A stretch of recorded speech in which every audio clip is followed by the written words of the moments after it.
Muffin भन्ने त बरु थाहा थियो साथीहरू, सानो बेलामा खुब हेरेको है। यो मफिन भनेको चाहिँ के रहेछ हो साथीहरू, बल्ल आज नाम सुने मैले चाहिँ है। अनि यसो टिकटकमा देखेको मफिन बनाएको बेबीलाई भनेर हाल्नु भएको रहेछ। अब अनि मैले पनि बनाइदिनु पर्यो बाबुलाई भनेर सुरु गरेको है।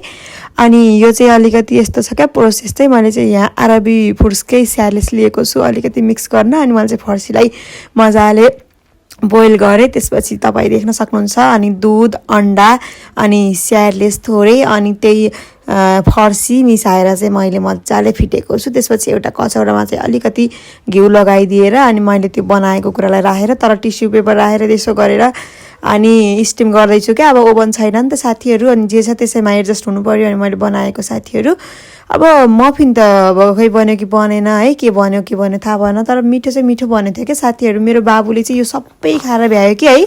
नयाँ नयाँ आइडियाहरू चाहिँ जेनेरेट गर्न पर्ने रहेछ क्या मामु भएपछि।